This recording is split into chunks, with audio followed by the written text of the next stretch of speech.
Raton, Florida, Rabbis Efrem Goldberg, Philip Moskowitz, and Josh Brody are taking you behind the Bima. The BRS rabbis schmooze about contemporary issues and talk to special guests who give a behind-the-scenes look at how they got to where they are and what keeps them going. Welcome to Behind the Bima. Good evening. It's Wednesday, 9 p.m. I'm Rabbi Efrem Goldberg, joined by my dear friend and colleague, Rabbi Philip Moskowitz, and we're here to take you behind the Bima. We are here to go behind the Bima. Second week in a row. There are only 2 slots, and lest the rumors begin, we would never want anyone coming to the wrong conclusion. Rabbi Brody is still very much part of the Behind the Bima team. He just happens to be in Israel indefinitely. It's good. In the next world life, we're coming back as Rabbi Brody. So he is coming back actually soon, and he will rejoin us, please God, for next week.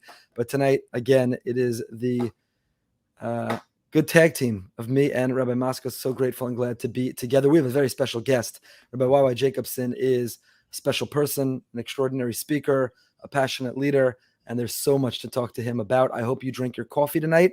I hope you're ready to stay up late into the evening, because we've got a lot on the agenda for Rabbi Jacobson, including his own background, his life story, including his relationship with the Rebbe, including the time in which he made a blessing over President Trump, or his welcoming of Rabbi Bashkin. There's a lot to talk about. But first, we have to thank our generous sponsor for this evening.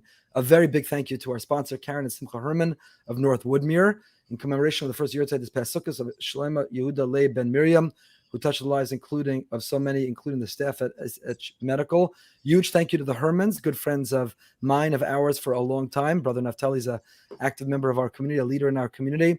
And Sim Herman, in fact, is the one who put us together with Rav YY. Thank you for making the connection. Thank you for sponsoring tonight. Thank you for sharing Torah and the light that you do. Rabbi Moskowitz, what is going on, my friend? What is going on? What's not going on? This is great. And, it's interesting. The senior rabbi, assistant rabbi dynamic duo has been in the news a lot recently. I was wondering if you had any thoughts about that, Rabbi Goldberg. It has been in the news. Don't ask why, and we're not going to touch it with a 1,000-foot pole, other than to say that we love all rabbis, and it's unfortunate when in a public sphere people's lives get paraded with a misunderstanding of what's really going on. We constantly find it funny, and I bet our listeners and viewers, they don't believe. There are people who contact us and say, come on, you put on this show as if you guys are best friends, as if you get along, not just the two of us and not just the three of us. When Rabbi Brody's here, one of our most popular episodes of all time is when we had the rabbis and rebbitins of BRS on. One by one, we welcomed our full team. And it was, over 3 hours? It was an insane time. It was a long time. Crazy episode. And we genuinely all get along. We're really, really close friends. People don't believe us. They think it's a charade or it's fake. But we are the closest of friends. What we have is very special. And sadly, as we're seeing in threads on different social media platforms talking about the rabbi assistant or associate rabbi dynamic, which is a conversation going on right now, we're seeing that our relationship, unfortunately, is the exception, not the norm. That is correct. Part of what I was fascinated by the conversation, again, I don't want to delve into anyone else's business. Obviously, this is about us and about, I think, what makes our dynamic duo so special here at BRS. But there's been a lot of conversation about the role of the assistant rabbi. And for me, that's fascinating because obviously I've been in this role for 12 years. I have a lot to say on the issue. And part of what makes it work. Do you want me to step out? You want me to recuse myself? No. Part of what makes it work is, I think exactly what you said, is that you and I, and again, thank God it comes naturally, but we definitely focus on it, which is building a relationship outside of shul, whether it's playing tennis with each other, whether it's playing golf with each other, whether it's when we travel together, making sure we spend time together, but it's building that relationship. So it is really a true friendship. And I think it's a give and take. Maybe you can correct me if I'm wrong, but I think it's like any relationship. Sometimes you give a little bit and sometimes you get a little bit. And I give you a lot of credit, right? You make room for me to be able to grow in my position. And I certainly recognize your role as the associate and as the senior rabbi. So I think it's on both parties really to work hard to make it work. And Baruch Hashem, it's been such a beautiful relationship and friendship over the last 12 years. And I guess part of what I'm seeing at these conversations that an associate rabbi is like a caged in animal, one person compared it to. And, thank God that just has not been my experiences here. And just fascinating to see people comment on the position. I appreciate those sentiments, and I don't want it to get all weird when I reciprocate now, nor do I want us to somehow boast about the special friendship and relationship we have.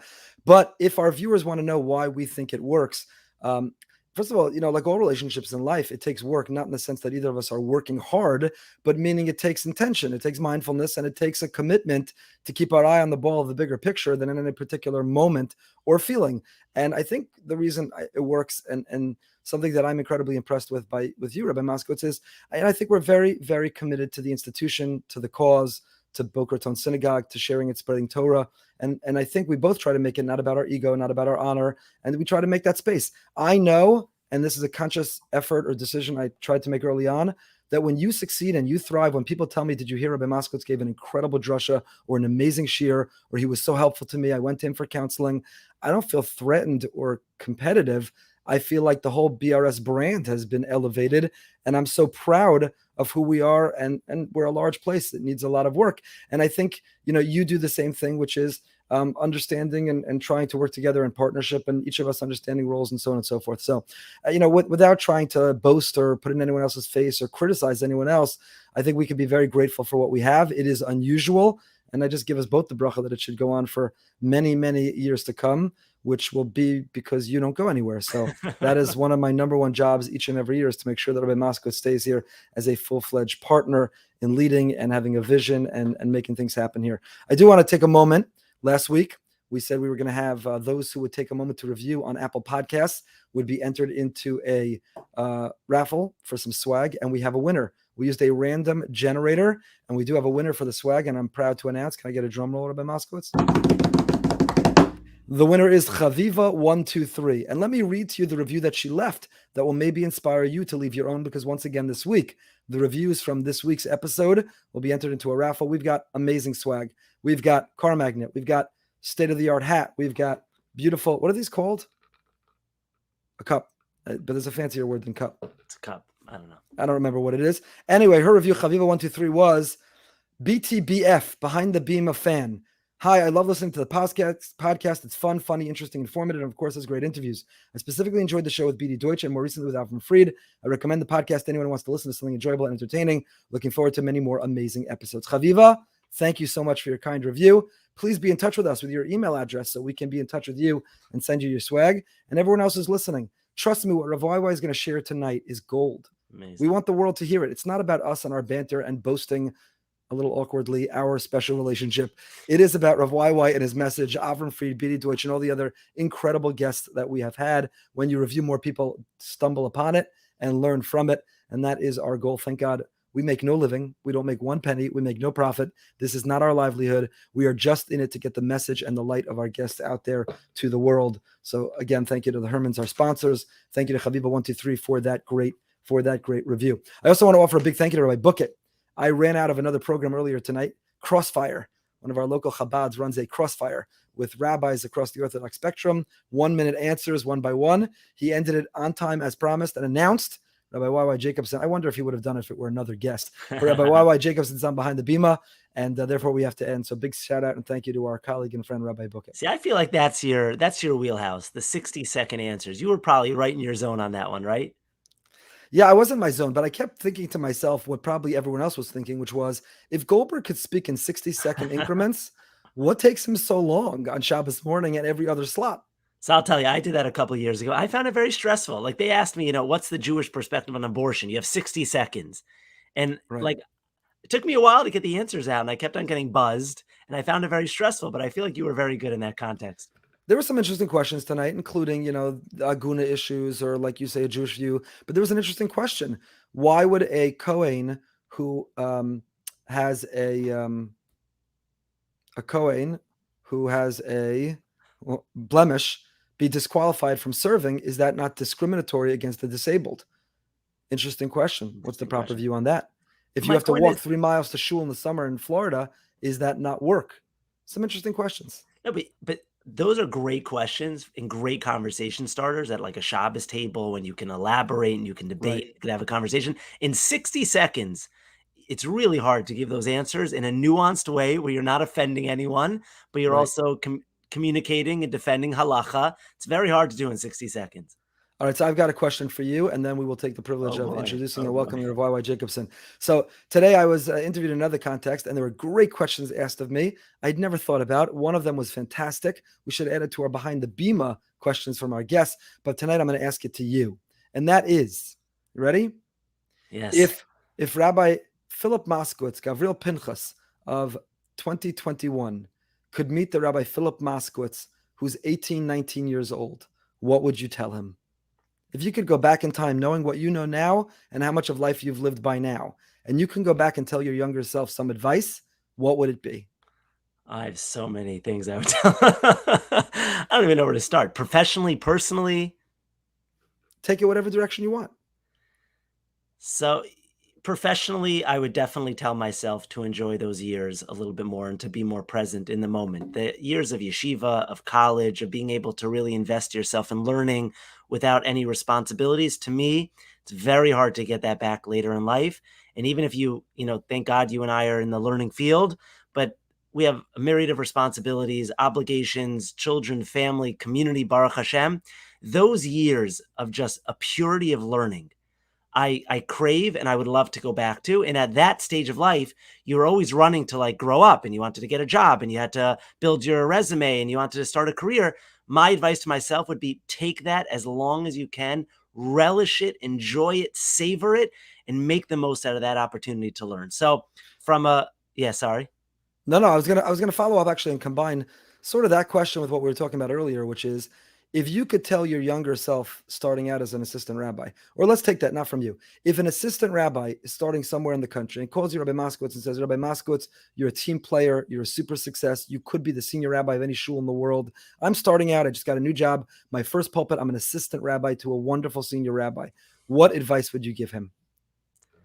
So again, I think it would be a very similar conversation. I really think it starts with grounding yourself. And I mean that in grounding yourself in learning, grounding yourself from a mental health perspective, grounding yourself from a physical perspective. In other words, what are your anchors? And a lot of it is trial and error that I've kind of figured out throughout life. And I know you have as well. But the quicker you can identify those things that are going to ground you, it's a Seder in learning. What's that Seder in learning that's going to give you that spiritual energy for the day? Is it Daf Yomi? Is it a Musar Sefer? Is whatever it is that's going to give you that real strength and fortitude in learning, figure that out and make it etched in stone. What is it that you need to do to take care of yourself physically? Is it exercise? Is it walking with your spouse? Whatever it is, tennis, golf, Peloton, whatever it is you got to do, make that part of your schedule. So I think it would be for me, just that self-awareness of identifying what are those, what Stephen Covey would have called your big rocks. What are the big rocks that are the most important to you? The quicker you can identify them, I think the more successful you'll be long-term.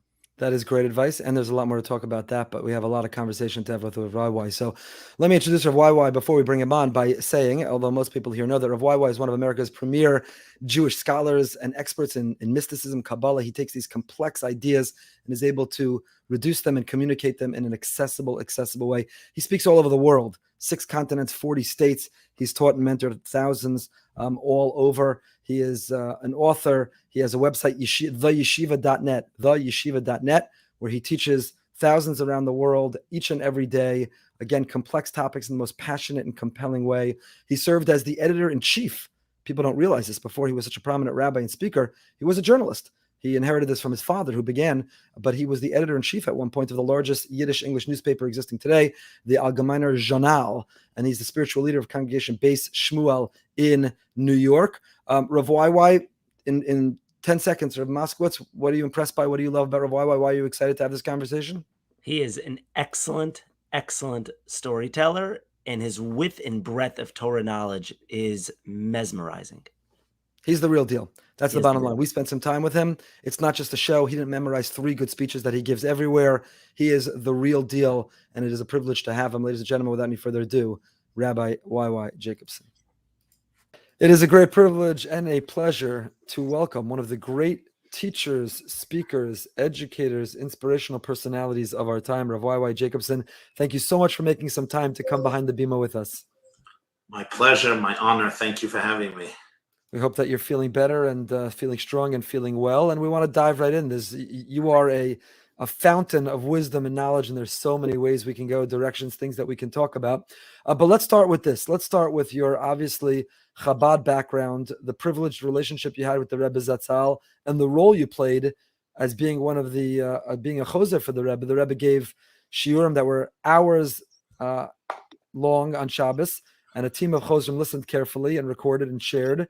And that experience, what it meant to be privileged to be tapped to play that role at a young age, the responsibility of listening in a way that you were trying to remember. I don't know if you have any memory tools for our audience about how to use memory well. And lastly, as part of this question, what was the Rebbe's reaction to the way that you wrote up his sichas, his shiurim? Did the Rebbe give constructive criticism, and how? Because I've shared many times, one of the things that touched me very deeply about the Rebbe is that emphasis on positivity, positive language, and there's so much written about the Rebbe's understanding, davar, dibur, using only positive language. So how did he give constructive criticism in a way that didn't feel critical? Wonderful and very loaded questions. So let me try to put it all into one cohesive and delightful challenge. So I grew up in the Crown Heights section of Brooklyn. Both of my parents, my late father, were immigrants from Soviet Russia. They grew up in the 1930s under the tyranny of the horrific Soviet regime, the Stalinistic purges, and the incessant persecutions against Jews and Judaism and really all religion.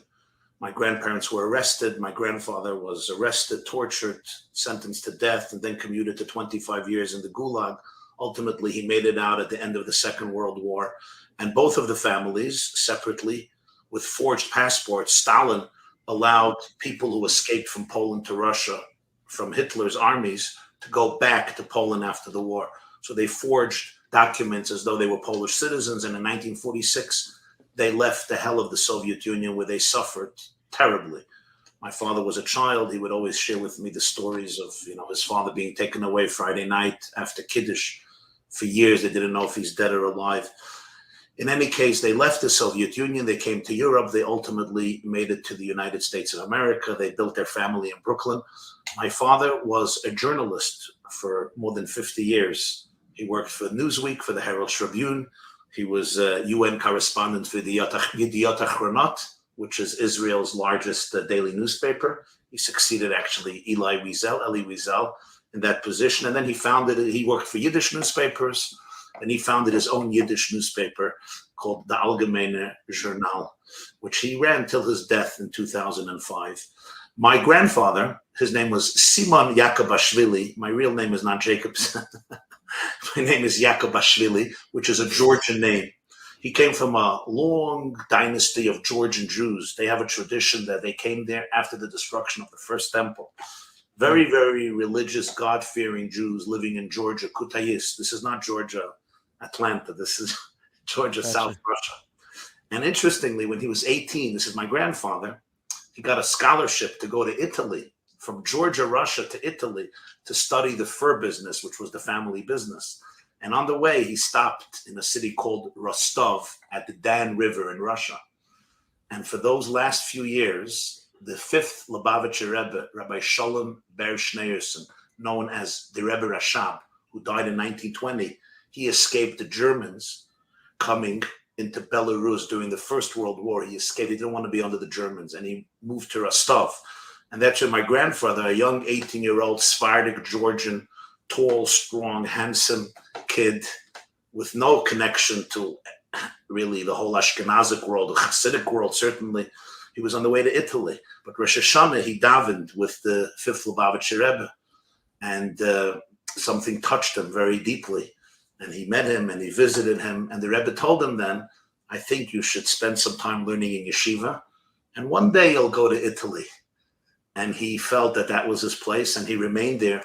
And he became a very close disciple of the fifth Lubavitcher Rebbe, then the sixth Lubavitcher Rebbe, who succeeded his father in 1920, known as the Rayatz, Rabbi Yosef Yitzchak Jacobson, the father-in-law of the most recent Lubavitcher Rebbe. And when Lenin and the Bolsheviks transformed Russia, now most Jews don't understand what happened. The Yevsektia was the Jewish section of the Communist Party. In 10 years, they managed to destroy Judaism in the Soviet Union in a way that has not been done over 200 years of enlightenment. 200 years of enlightenment managed to cut 50% of Russian Jewry away from Judaism. But the Evsektia in 10 years, 1919 to 1929, headed by a man who had smicha from Reb Chaim Oizer Gradzensky, learned in Telz, his name was Shimon Dimenstein, they became such a force of tyranny that in 10 years, Judaism in the Soviet Union was literally almost completely dead. Mamish almost dead, and it remained that way. Everything went underground for 70 years till communism fell. Stalin ultimately shot everybody. He destroyed the whole Yevsektia because they were too Jewish. You know how it worked in Russia. But the Rebbe, the previous Lubavitcher Rebbe, the sixth Lubavitcher Rebbe, took 9 students. It's a very, very moving story. And he said that most Jews live now in the Soviet Union. There will be no memory and trace of Judaism left. I want to make a tkiyas kaf, an oath with you. I'll be the 10th. We have a minyan. We're going to preserve Yiddishkeit in the Soviet Union until our last drop of blood. Do you agree? And the 9 students agreed. With a handshake to the Lubavitcher Rebbe, they made this commitment. He divided the country among them to create an underground network of flourishing Yiddishkeit. Schools, Rabbonim, Shochtim, Malamdim, Moyalim, Sidurim, Machzorim, Gemara, Svarim. The Rebbe created, it's unbelievable, 600 underground Jewish schools in the 20s and in the 30s. You know how hard it is to fund one Jewish day school in America today, right?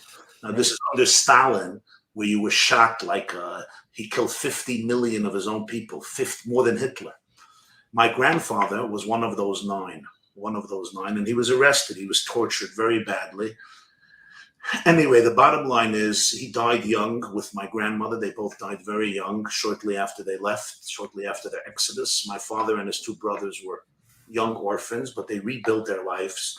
And that's where I grew up. I grew up in Brooklyn, in the community, and sitting at the feet of the Lubavitcher Rebbe for many, many years. What happened was the Rebbe would speak Shabbos between 3 and 7 hours. Now, you and I... Can you tell that to my Balabatim? She complain? That's what I wanted to tell you. You and I, especially people who went to rabbinic schools and training and communication, you learn you need jokes, you need stories, you take off your glasses, you put on your glasses, you run around in this. The Rebbe didn't do that. He barely ever said a joke. Once in a while. He barely said a story. Once in a while, he said some, but that wasn't his thing. He could speak for an hour, 2 hours. A Rambam, a Hadrin, a Siyoman Shas, a Zoya, Kabbalah, Nigla, Pilpul, Rishonim, Achronim, Chassidus, contemporary events, education, Hashkafa, Machshava, Meir Nevuchim, philosophy.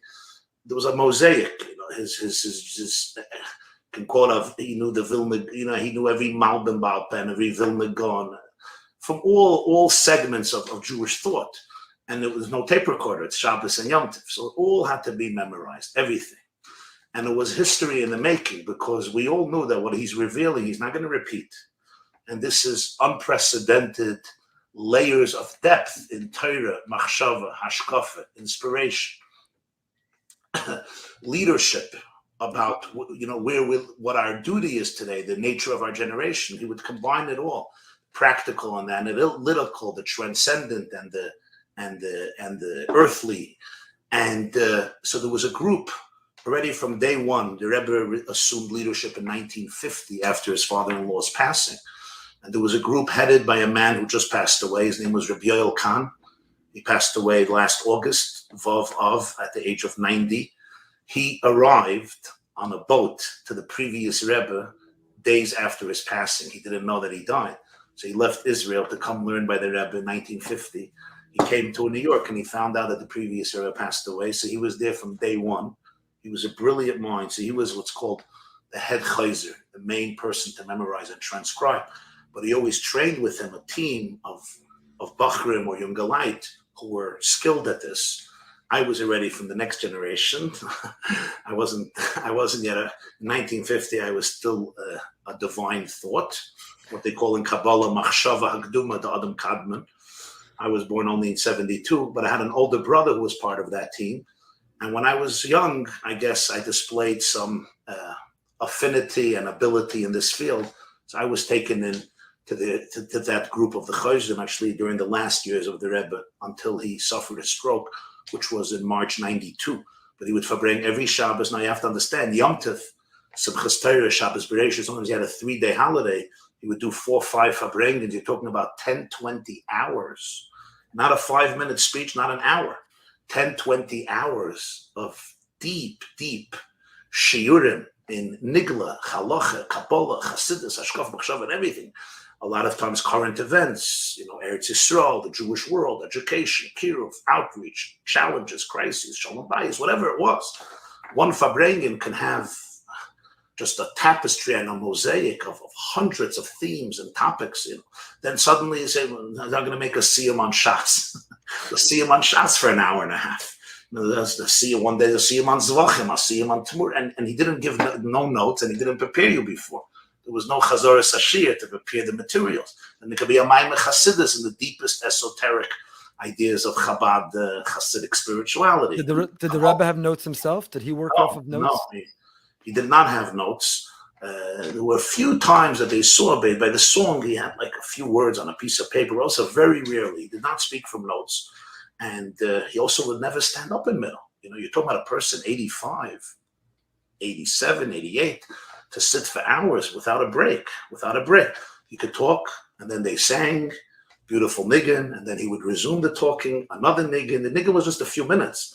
So it was, what should I tell you? It was very, very intense.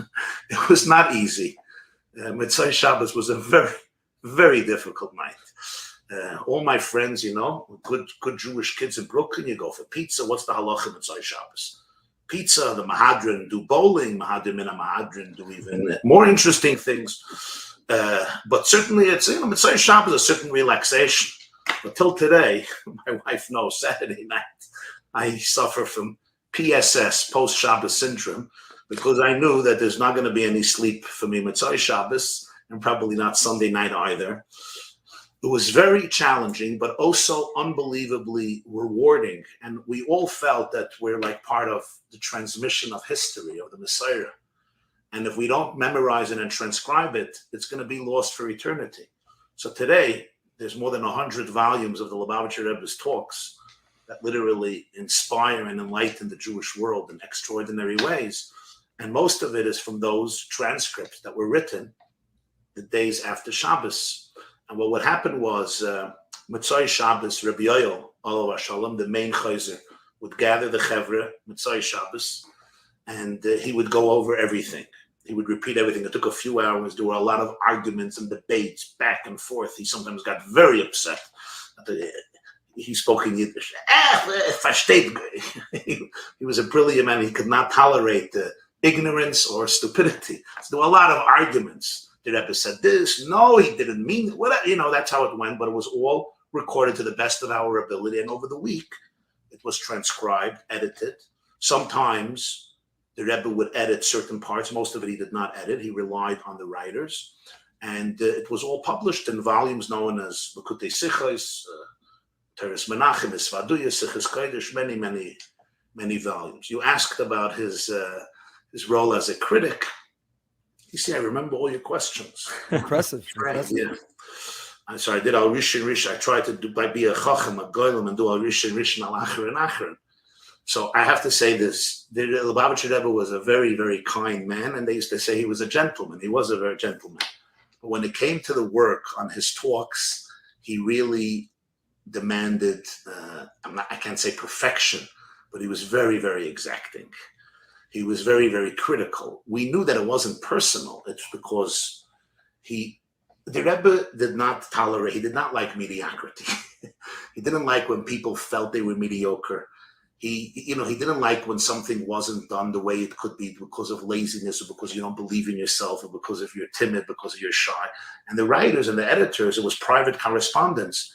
But if the Rebbe found a mistake or something inconsistent, or the source in the Rambam or the Mishnah or the Rashba or the Ramban was wrong, the Rebbe would get upset. I remember he once wrote, after 30 years, I'm not here to teach you Aleph Beis, because he saw some gross error.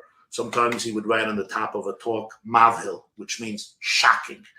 Shocking how somebody can write these words.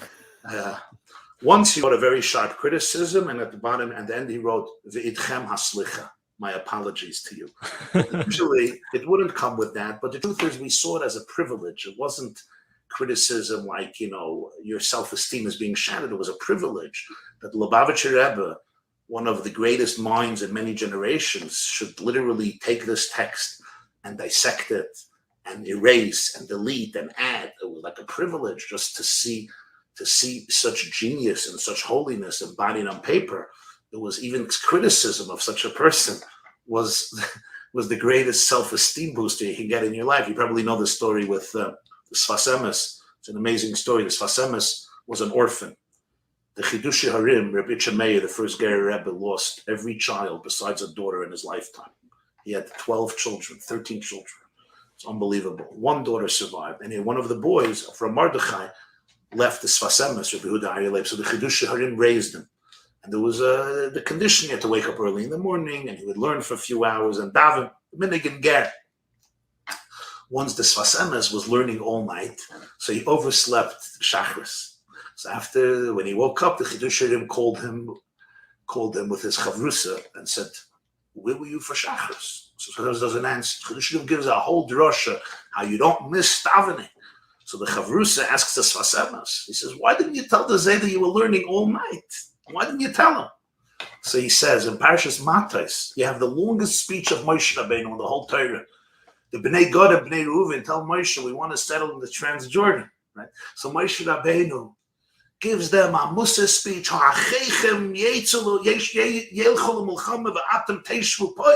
are fear-mongers. Your brothers go to war. You're going to stay here, and you're going to dissuade the entire nation of going into Eretz Yisrael. Just like the spies did 40 years ago. We're going to have another catastrophe for another 40 years. And he goes on and on. Lama teniyu, and how could you be so irresponsible? How can you be so cruel? And when he finishes the drasha, they tell Moshe, no, we're going to war. We just want to settle. So Sfas Emes tells his friend, right when Moshe started to scream at them, you can't be so determined. They should have said, no, Moshe, we're going to war. We're not separating. We're not the Meraglim. We're not inculcating fear. We just want to settle this place afterwards. Sfas Emes says, because when Moshe Rabbeinu gives Musa, you don't interrupt him. You listen. He says, my Zayda is talking to me about coming to davening, coming on time. He says, you don't interrupt him. He says, these are the things you want to hear. I'll tell you why it's fascinating to me about the Rebbe in this way. I remember the summer of the 20th Yahrzeit of the Rebbe, all these biographies came out about the Rebbe, and I read them all. I gobbled them up because of such an inspirational person. I wanted to learn more. But one of the things, I had a tremendous yesh. It really, on the other hand, depressed me, because I read about how the Rebbe never took one day off in his life. He didn't take one vacation day. He didn't take 1 hour. He didn't take one. And I read about the Rebbe was only positivity. It wasn't negativity. It wasn't disappointment. It wasn't frustration. And so on the one hand, I gained in my awe and reverence for the Rebbe, but I felt much worse about myself. Myself as a person, myself as a Rav. It's like I need a day off. I'm human, but I don't know. The Rebbe didn't take a day off. So it was a very mixed summer of reacting to reading those biographies. So hearing that the Rebbe could read these notes, and he had emotion, human emotion. He was frustrated. He was disappointed. He wanted it to be better. He didn't want to tolerate the mediocrity. I haven't read that or seen that. And I think it's so important to communicate that about the Rebbe or people like the Rebbe. The people are complicated. And even our greatest people also were human, had a human component to them. So that's very interesting to hear. Yeah, absolutely. And to see how he edited a talk, there was so much to learn from it. The choice of words, the precision, and never to express yourself negatively. He didn't like the word death. He would write the antithesis of life. Hepech HaChaim. If you wrote Ra, he wrote the opposite of Toiv. It was just an approach of how to look at something. Also the respect for every word in Torah, the awe, the reverence, the diuk, how he would change a question. You learned intellectual clarity. You learned brisker precision, what they call hagdoros, chilukim, differentiations, distinctions, definitions, compartmentalizations, categorizations, syntax, grammar. There was a lot to learn from his incredible amount of learn from his editing, both in terms of style and substance. You learned also that you have to know everything. You have to learn everything. You have to, as much as your best, you have to really go through the material and master it. Can I ask a follow-up question? You were describing the process of the an interesting thing. It's interesting. In Chabad, they wouldn't know this. The Rebbe would sometimes quote a sefer and quote it. He would quote it, and then he would say, but check it up in the library because it was from memory. I didn't have a sefer. And it was smart. He once quoted, today Reb Tzaddik is popular. In the 1960s, there were a few people who even heard of Reb Tzaddik Lublin. But in one sikha, the Rebbe was speaking about celebrating a birthday. And he quotes in the sikha, look in Resise Laila, Rav Tzaddik, Reb Tzaddik HaKayim Lublin, and he quotes it. And then he said they should check it up. It was mamash verbatim. It was verbatim. It was interesting, you know. It was a Chabad Rebbe, but he knew every line of Reb Tzaddik of Lublin. Once quoted a Machzer Vitri, also, who knows Machzer Vitri? Mamish verbatim, and he said to check it up. Rabbi Akiva Eger, Sefer Chassidim, he didn't have it in his room. And once, there's a Sefer from the Malbim called Eretz HaChayim. Most people never heard of it. I think it's called Eretz HaChayim. And then also, he was interesting in the footnotes, he referenced it, but he said they should look it up because he didn't have it in his room and he was working on it. So you also saw a different level of Torah mastery that is unparalleled because it was Gemara, Shas, Yerushalmi, Rosh, Rif, Rambam, but also all this form of Kabbalah and philosophy. Very rare combination in one person. But Rabbi Moskowitz, let me just jump in with one more follow-up, then I'm going to let you in, I promise. And Rav YY, I hope you have the rest of the night for this because there's so much to talk about. Did the Rebbe successfully transmit that, though, to his Hasidim? We have a large and vibrant and strong and beautiful Chabad community within our shul. We have a beautiful Shtibel Minyan Shabbos morning. We have a tremendous amount of Chabad who've moved here. And recently we were Fabringen together, and I brought this up with them, is that the world of Chabad is magnificent and the Torah is so deep, but there's a beautiful sea of Torah out there, and how come they don't expose themselves? Go learn, whether it's other Hasidus, go learn some greats of contemporary Machshava, go learn, be exposed to. And we had a whole conversation about that, and where someone said, look, if the food that you're being served is delicious, why do you need to eat out? Why do you need to eat someone else's food? What we have is perfect, it's the most nourishing, it has everything in it, there's nowhere else to turn. And there was a defensive,ness and an argument, and there was a significant Lubavitcher personality who's published many of the Rebbe's Svarim, who felt very strongly that we have a Chasidus and we're learning this derech, and we don't want to dilute it or compromise it or have it become distorted by exposing other things to it. So while the Rebbe may have quoted from all over, it doesn't seem like, at least from that conversation, that was something that he encouraged among his Chasidim. Well, listen to my shiurim a little more. I think I do listen, but I think you're the exception. The Torah world embracing you, many non-Chabad, many people who are antagonistic to Chabad love you and embrace you because they see you as the exception to the rule. Meaning, you happen to be Chabad. You happen to be Chabad, but you're also bringing from all over. Yeah, listen, I really can't speak for anybody else. I don't feel it behooves me to do so. And I really can't because I don't know what's in people's minds. But I know, what I sat by the Rebbe's feet and listened to him for many, many years. And it taught me that the approach of expansiveness is so much more real and authentic because Hashem is Ein Sof. God is infinite. And how do you contain infinity in one box? How do you contain infinity through tunnel vision? Infinity you only contain through complete humility and complete openness to the endless horizons of the mysteries of creation, the mysteries in every Jew, and of course the endless mysteries in Torah. As the pasuk says, "Arucha meretz mida, urechava min hayam," longer than any measurement and larger than the sea. And his whole attitude was based on that. And the truth is, I think anybody who takes any published sikha of the Rebbe and look at the sikhas, you'll see. I didn't do this directly, so I can't take full responsibility, but I'm not sure that there's any contemporary, maybe besides Rabbi Vadia Yosef, that in one sikha the Rebbe could quote literally between 400 and 800 sources from every conceivable type of sefer. I should just add, for maybe intellectual clarity, that there is one distinction I think it's important to make, and that is the Maimorim of Hasidus, of Chabad, will rarely quote from other sources because they have a genre. And I'll give you an example. If you're learning Chidushei Rabbeinu Chaim Halevi al Rambam, right?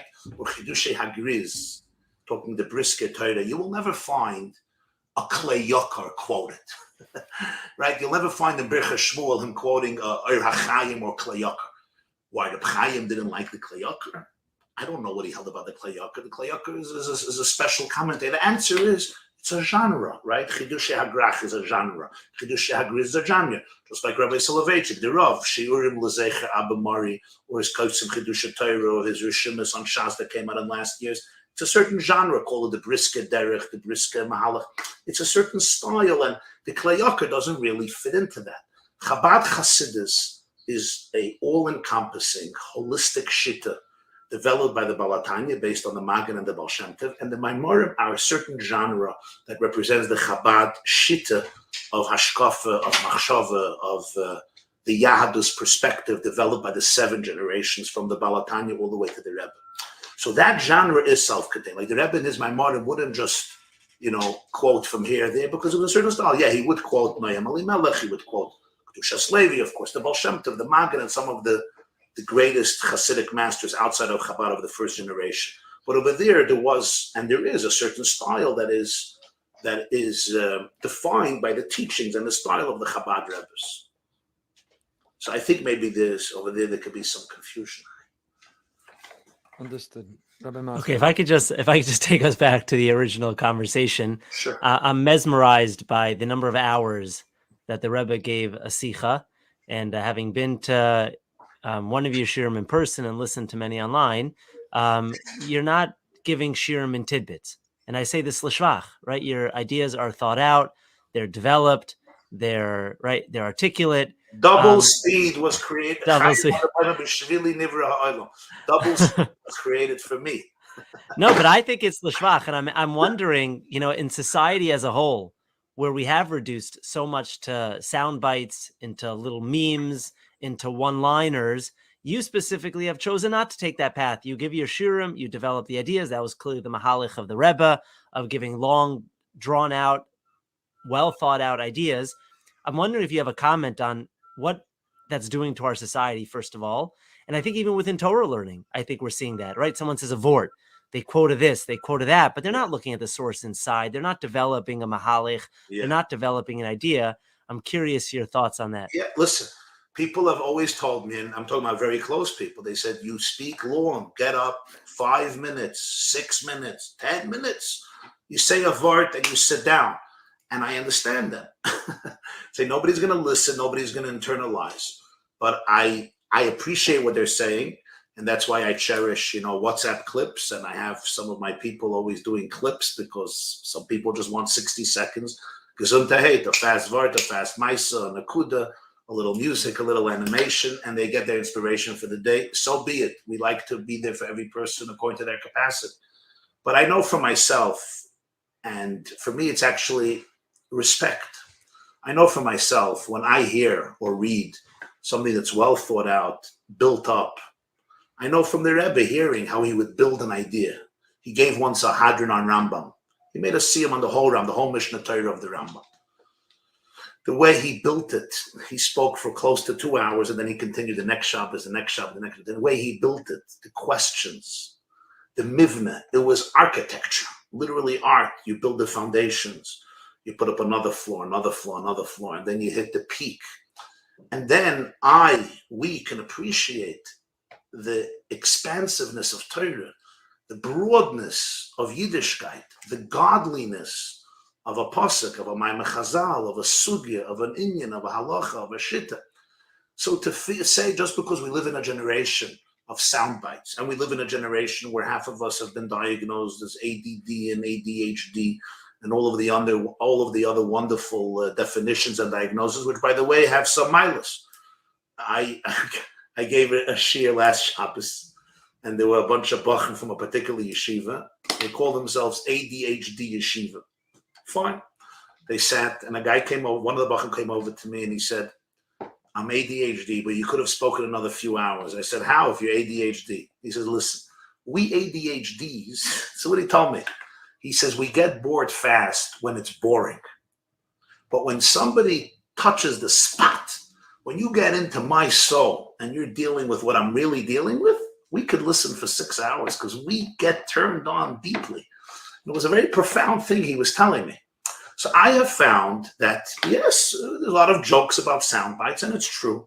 And Rabbanim and Shuls, we have here prominent Rabbanim. You know how long your sermon is allowed to be, how short it's allowed to be. But I have found, I have gotten so much positive feedback of real shiurim that really present an idea in all the oirich and roichev and oimik, as much as my own capabilities allow, to present it. And I find that there's a significant amount of people. We underestimate people's intelligence and we underestimate people's depth. And I think it's very important never to underestimate it. But here's the mistake that some of us teachers make, and that is we want they should just love it because we're giving it. It's not going to be that way. You have to really speak to the people. That means rich, beautiful, elegant, structure, depth, and most importantly, emotional relevance. You got to speak to their struggles. You got to speak to their heart. You got to speak to their soul. You got to speak to the reality they're living in, not some fictional reality that you would love them to live in, which everybody detaches from immediately. But when we can do that, I think that, on the contrary, there's a significant, huge amount of people who really cherish true amkus, true depth. You just touched on it because I was going to follow up by asking you. You're enormously popular. People are real Hasidim, learn, live, and are inspired. Someone I'm very close with who lives in Monsey, who is a Litvische person who learned the Daf Yomi for many, many years and Brisker Torahs and would never touch Hasidus, now comes to you every morning, put on a gartel. He told me it's because he's putting on his seatbelt. He's buckling up before he davens. And there's a real chassid of yours. So you resonate deeply and profoundly for many. And I was going to ask, what is it about your message that you think is really penetrating and resonating? You answered that. But so I'll ask a corollary of it is, how much preparation goes into your shiurim and your speeches? You clearly give it your all. You're emotionally invested.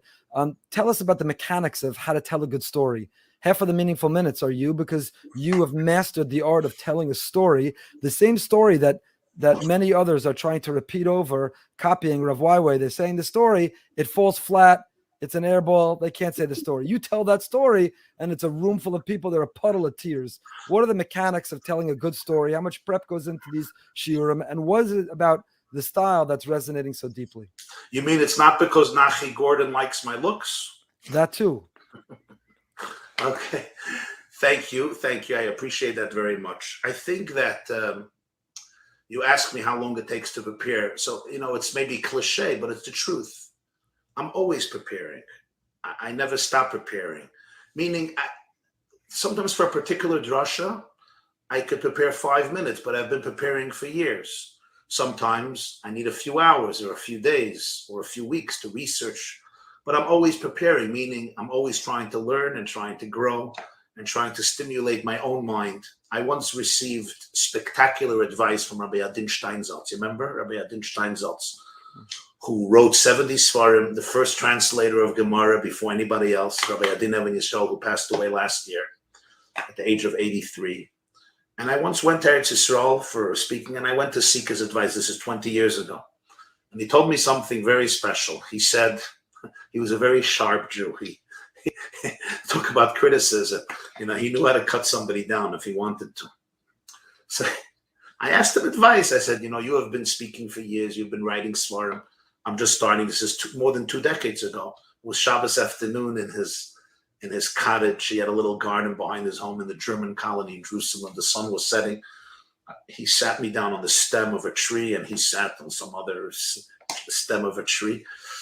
It wasn't shaking, so it wasn't an issue of muktzah. And I asked him this question just for general advice. And he told me something, and he said, I want to share something with you. My wife went to a few speeches of yours in Jerusalem, and she says you're good. If you're good, you're probably going to get better. You'll probably get so good that at some point you won't have to prepare, and people will call you.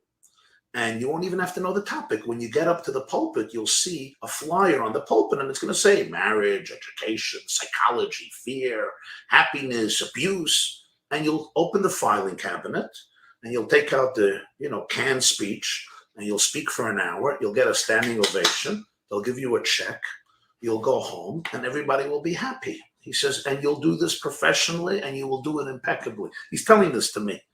And then he whispers and he says, and then one day you're going to wake up in the morning and you're going to look in the mirror and you're going to see that there's nobody there. There's just a mouthpiece. There's nothing left. There's no person. There's only a mouthpiece. And at that moment, you will know that you have virtually died. There's no person left. There's just a mouthpiece. I was taken aback.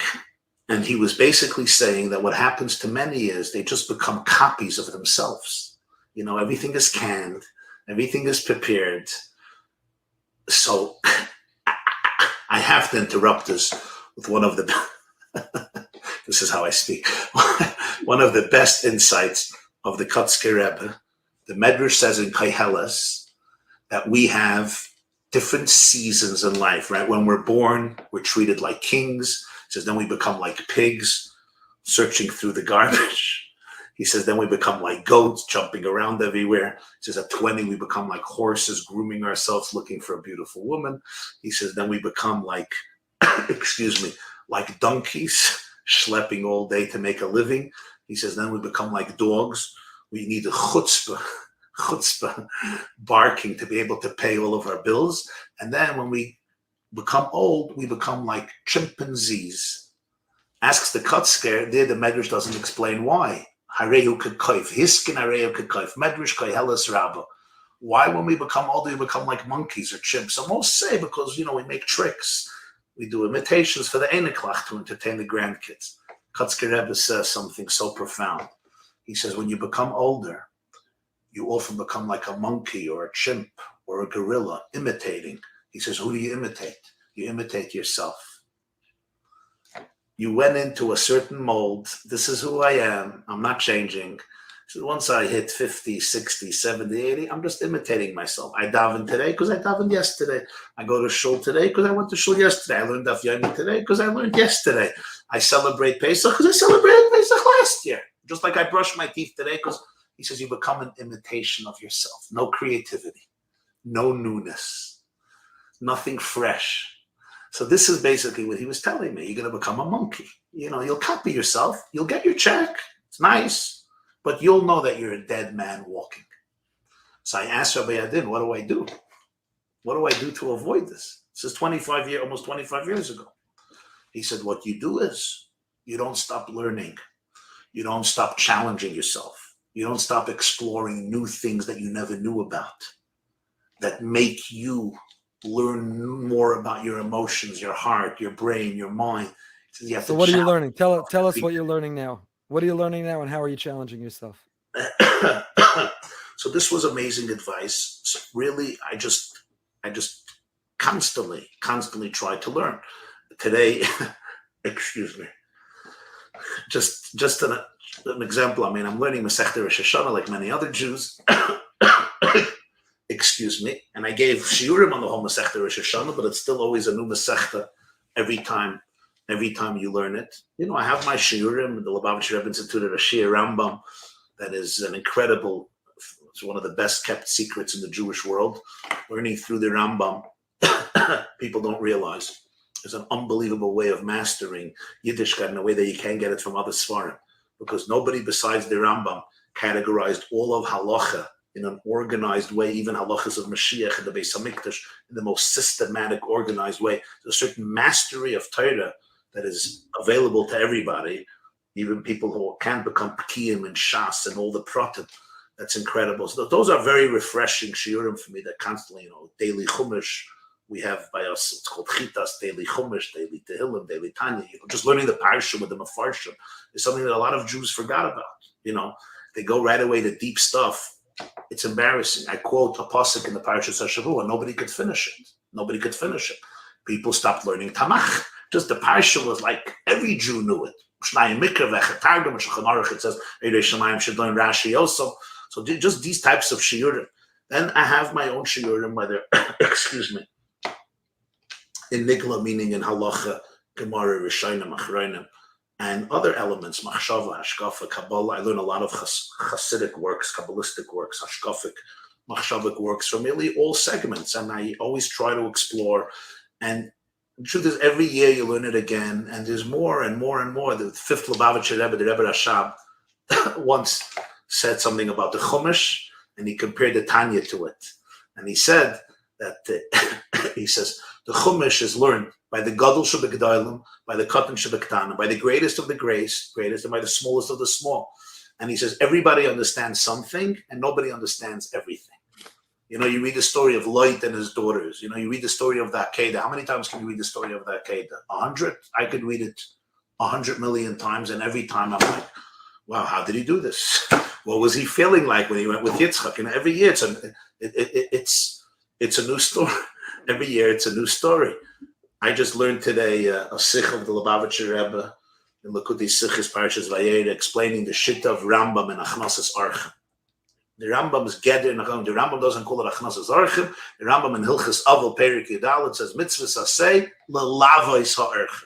The mitzvah is to escort the archim, to say goodbye. And he asks, that's the mitzvah, to say goodbye, to close the door, to say Baruch Shepatrani. The mitzvah is to bring them in. The Rambam calls it la'lavos ha'archim. And he develops the whole shit of the Rambam and Achnasas Archim with all of his footnotes. And it was just an eye-opening. Really, he says that what the Rambam is telling you is that Achnasas Archim is not about feeding the guests. That's the small part of Achnasas Archim. Real Achnasas Archim, the Rambam is teaching you of Avram Avinu, is the idea that you make the guest feel dignity. You're part of my home. You're part of my family. I appreciate you. Where do you see that? In how you say goodbye. You know, when you stand up, you say, we just spent 3 hours, Baruch Shabbatani. You go to the door, you take him outside. I want to spend another few minutes with you. It's hard for me to say goodbye. The Leviah, saying goodbye, the Rambam says, Kol mi she'eino malava areza shoifech damim. Shoifech damim? I didn't say goodbye. I didn't escort you outside. I became a murderer.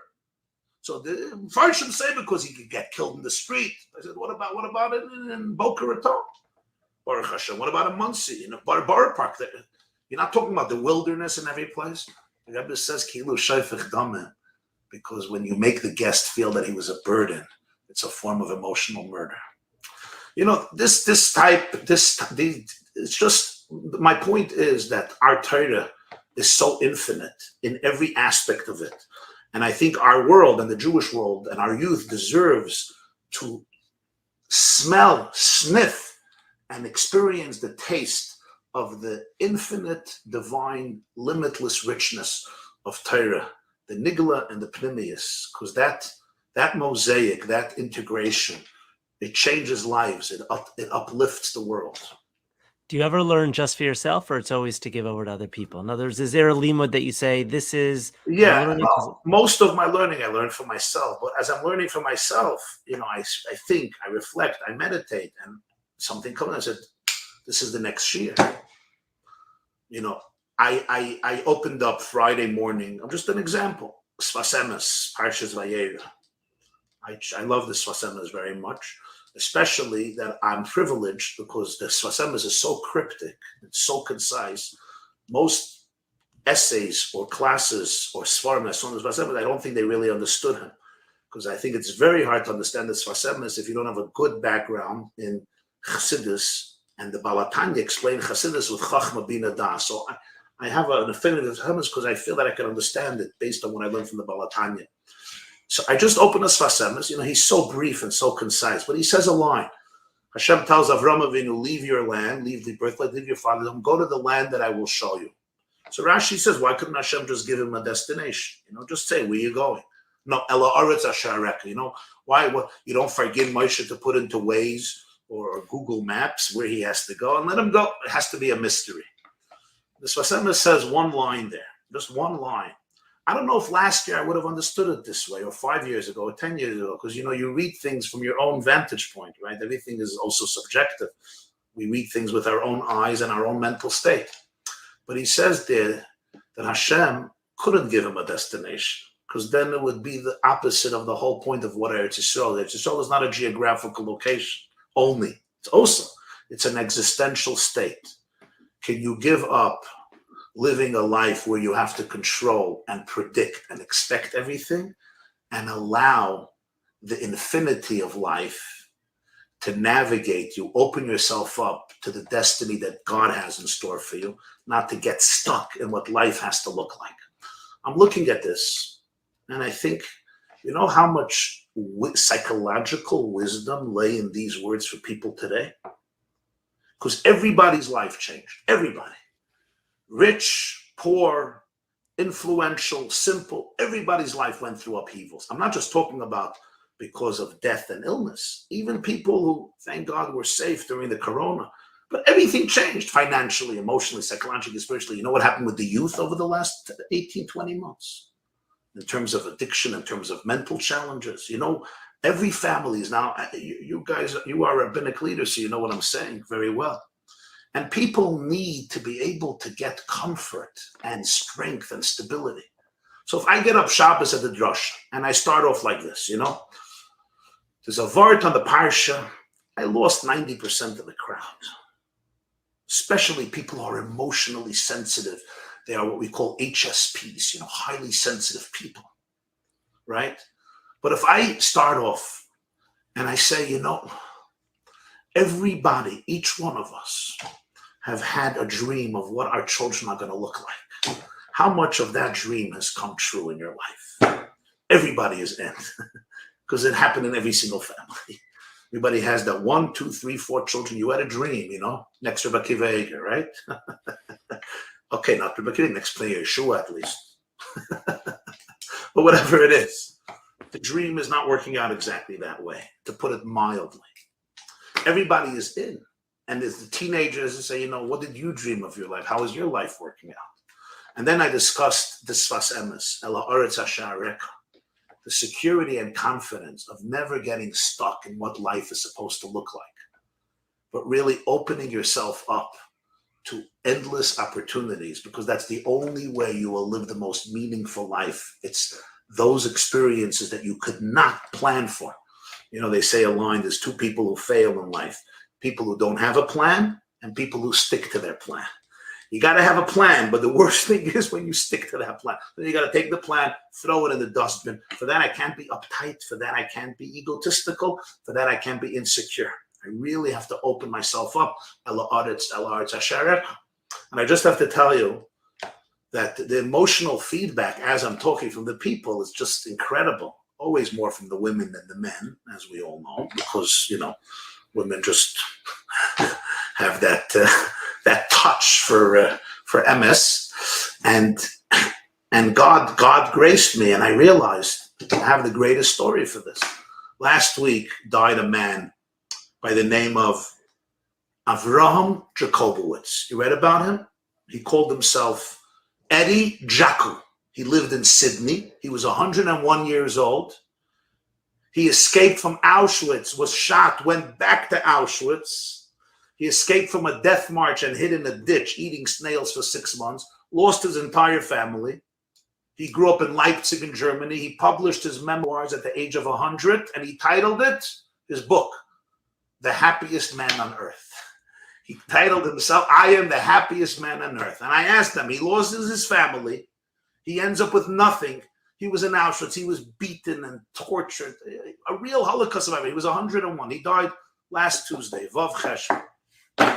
101 years old. He called himself the happiest man on earth. The happiest man on earth. And I told his story. I read up on his story, and I told his story. And I said, I don't know the secret. You know, we can only be in awe of such people and try to emulate them. But I do know that he had to have, his name was Avram, and he had to have that code of Avram. If he would have seen success in life as a life that's predictable and a life that you could control and you can figure out how it's going to go, he would have been the most miserable man on earth. He had that secret code that the first Jew got, Ela Aretz Hasharek. So I'm just giving one example. This was just last Shabbos.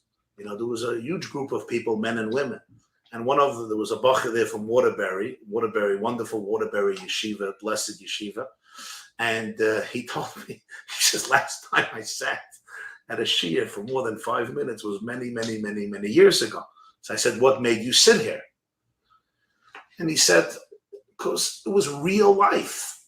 It was authentic. It was what's going on in my life. And it was showing me Avraham Avinu comes to life. You'll forgive me. God comes to life. Elikim Chayim. You can't live on a dead God. We often live on, you'll forgive me, we live on a dead God. We live on a dead Yiddishkeit. It's just repeating. We're like chimpanzees, monkeys repeating. A boy who left Yiddishkeit many years ago, he's a musician, very smart kid. He told me, he says, I asked him, why did you leave? You have such a spiritual soul. He said, all we do in our system is we read recipe books. I said, what? He says, we all learn about what inspiration is supposed to look like. Put in a little baking powder. If you don't have baking powder, put in another egg. If you don't have an egg, put in almond milk. If you don't have almond milk, and then there's Rashi argues, says, don't use almond milk, use soy milk. And Tosfos says, no, but medvarim amurim in a regulator. But Shas Atcha comes to Marsha and says, but the truth is that there's a whole different recipe. He says, and I always ask people, can I experience any of these recipes? Does anybody get to eat the cheesecake? Or we only talk about recipes? I have to say, he was a teacher. He taught me something. Don't talk about recipes. Give them the cheesecake. Give them the babka. Okay, I know in Boca you're healthy. Give them the quinoa. Give them the celery. Give them the kale. But give it to them. Everything but the kale. You had me till the kale. So that's exactly, I think, why you resonate so deeply, is because you're speaking right to people's neshamas. And everybody knows, Rav YY, that you're an incredibly sophisticated thinker and incredibly sophisticated speaker. I want to pivot for a moment, and thank you so much for all this time, to talk about as a sophisticated just leader. And I just want to forgive my interruption. I'm also no, please. There's also one more important thing, and I think this is the beauty of our people. And I try to humbly tune into that. The Jewish people are sick and tired of politics on all levels. I don't just mean dirty, filthy politics, that too. But people don't like of Judaism that is claustrophobic, that is allergic to certain people or certain movements, that's based on indoctrination and cultish sentiments. They just don't like it. They don't like a Judaism that feeds on hate, divisiveness, tribalism, petty fundamentalism. That's not real. It's not authentic. The Jewish people, most people are allergic to that. So I know when I speak, I teach, I want to give them that flavor of a Yiddishkeit that is very real, but also very pure. And I have to say just came to me, another word from the Kotzke. The Gemara says in Erev and Daf Chav Beis, that when Shlomo HaMelech gave us two takanas, Eruvei Chatzeris, and the Tilas Yadayim. The Gemara said when he made these two takanas, a voice came out from the Rebbeinu Shalom Askana, Im Chacham B'ni Yisamach Libi Gam Ani. When my son is wise, Hashem says, I'm so happy. So that's what what's the Greise Chachma of Eruvin and the Tilas Yadayim? And he said that some people, this is in the Sefer Siach Sarfi Kodesh, he says some people are very good with Netilas Yadayim. Their hands are always clean because they're aloof. They're segregated. They're hermits. They're loners. Some people are Erevin. They're machers. It's called social butterflies, social animals. They mix with everybody. They're integrated. Taruvas, Erevin. They're people's people. He says the Chacham of Shlomo was be Erevin, create an Erev, be integrated, love people, spend time with you. But Netilas Yadayim, keep your hands pure. Don't allow yourself to get entangled in pettiness. Yiddishkeit always has to be a reflection of Ein Sof, of infinity. The moment my tribalism, my ego, my nusach, my chalois, my way, my habits become the dominating factor, rather than just the way I may do things, people feel toxicity and they don't like it. They will not embrace it with real enthusiasm. Thank you for adding that. It's a perfect transition actually to the follow-up question I wanted to ask. Sophistication. You want to talk about sophistication? Well, sophistication. And at one point you were the editor-in-chief of the Algemeiner Journal yourself, and were exposed to journalism and understand what it means to navigate the world of politics, politicians, community, to do it with nuance, with sophistication. And I want to not get lost with the examples, but I want to talk about the principle because there's so much to learn from, and I want to know your wisdom on this. There was an event the Jewish community had for then President Trump and his reelection, and you spoke in very glowing terms. And I'm curious and I share with you the appreciation, the recognition for the good he did for Israel, for the Jewish people, the Jewish community, that was probably underexpressed. On the other hand, there were parts of his personality, his behavior, his conduct, which were complicated for Torah Jews to endorse, associate with, align with at best, and maybe even should have condemned at worst. So, do you have regrets about the way that you spoke about him at that lunch? Do you wish there was more nuance? Is there a lesson to learn? And a corollary of that, and I'm going really behind the Bima here, and I don't want to get myself in trouble or you, and I'm not comparing the two whatsoever. But similarly, when Rabashkin was released and you embraced him so fully, so also a role model for all of us of Emunah. He was incarcerated disproportionately, clearly anti-Semitism. He lived through it with enormous Emunah. That Emunah is a model for us, so much to learn. But at the same time, there was a reason he was incarcerated to begin with. Not everything was pure innocence. And does the community lose that nuance if we don't ever express it? That on the one hand, we reject this part while we admire and embrace this part. So in both of those circumstances, was there a nuance that's missing? Is it important for us to communicate with nuance that we can simultaneously, we live in this bifurcated world where you have to either, it's hero or villain.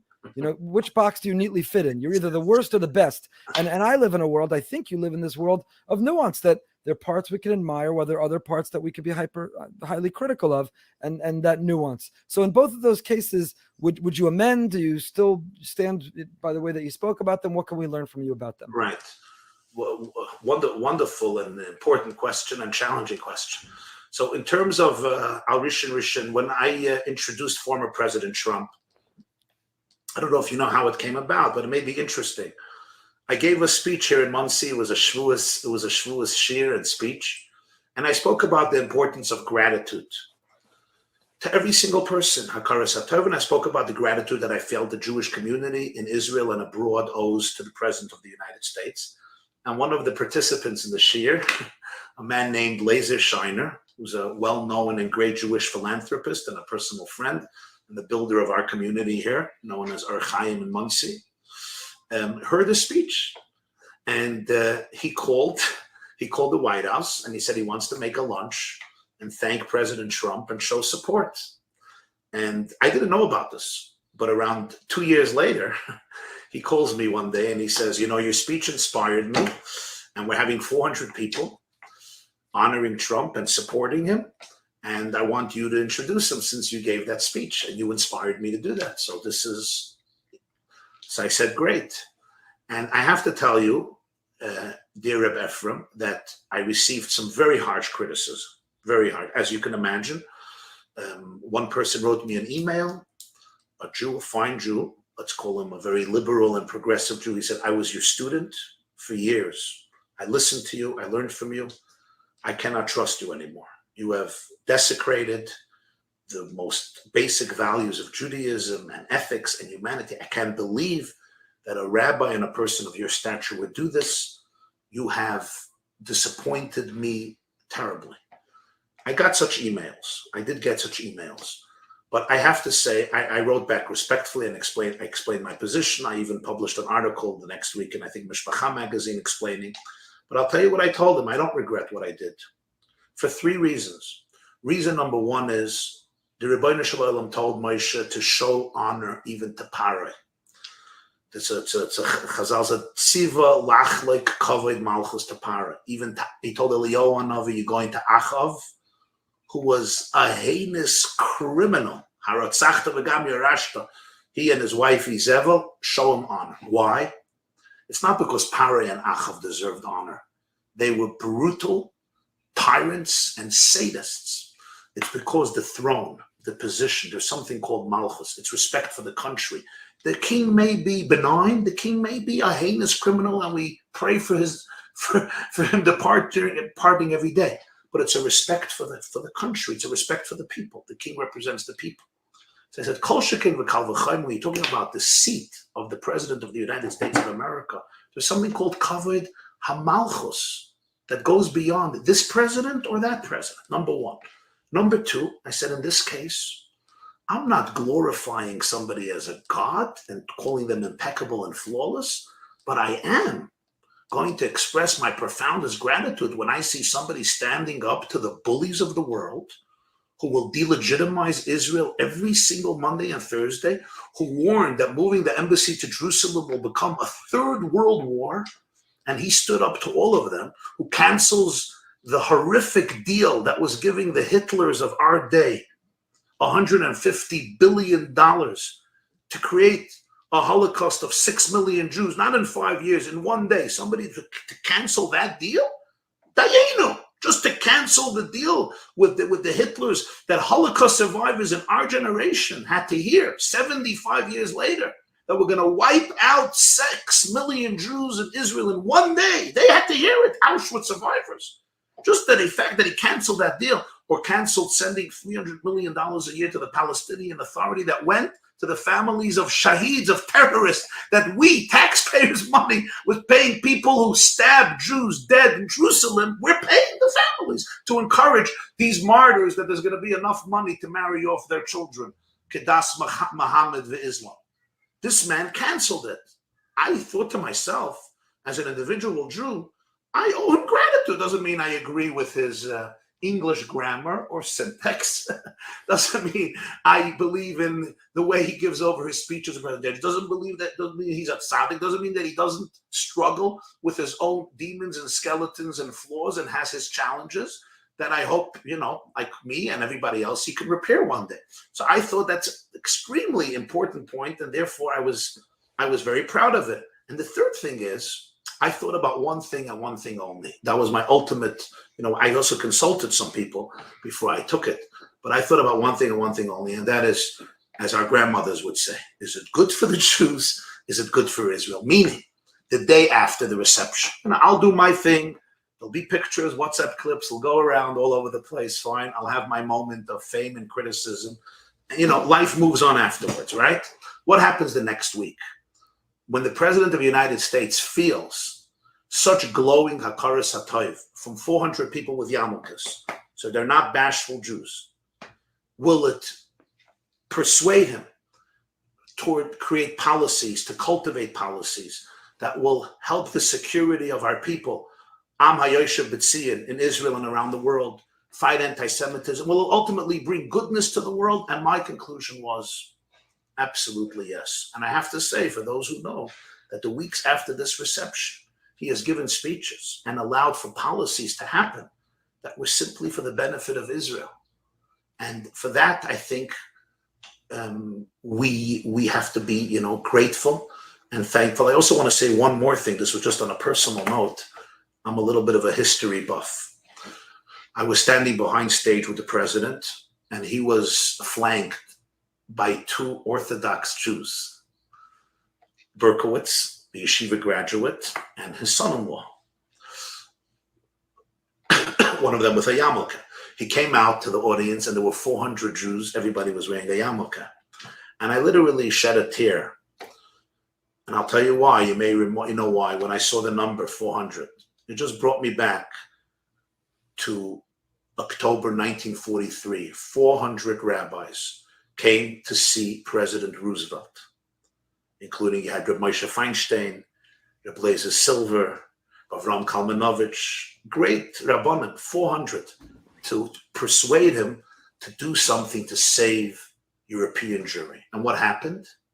Roosevelt walked out from the back door. He didn't even want to meet these rabbis. Forget about disagreed with them. He didn't even want to meet them. This is a few days before Yom Kippur, I believe October of 43. And when I thought 75 years later, there's a president of the United States speaking to 400 Eden with yarmulkes, flanked by 2 advisors who celebrate and observe Judaism, I said to myself, it wasn't just Trump. It was the moment of where Jewish history is. I was very grateful for that moment. So I understand the criticism. I respond respectfully. I've learned in my life, we don't worship people. We don't worship people. We worship God, and God has no image. We don't worship images. We don't worship people, but we're grateful to people, and we see the good in people, even if we see other sides in people. I also learned from my Rebbe, one of the greatest lessons was, my job is to accentuate the positive in every person, so they should be encouraged to do more positive. Does that mean they have no negative? Does that mean they have no demons? No, I also have demons. I also have skeletons. And I can wake up every day and become a victim to my skeletons. Trust me, I got a couple of skeletons in my closet. You could speak to my mother-in-law and my therapist. But it's a choice we all make every day. And that's the choice I think we want to bring out in other people, including politicians who we may have some beef with in this area or that area. You know, in terms of the second question, lahavdil, with my dear friend Shalom Mardechai, I have to say two things. First of all, I think that there is an unfair statement about, you know, that there was a lot of unethical behavior, but he didn't deserve 27 years. Now, I think he may have made mistakes. I'm not saying he didn't make mistakes. I'm not saying that this business was run, you know, like Boca Raton Synagogue is run. You know, maybe there was some what we call Chassidish Malava Malka elements and so forth. But fundamentally, I would ask anybody who's really interested to study all the facts, but to know the other side as well, to know his side as well, and really study it.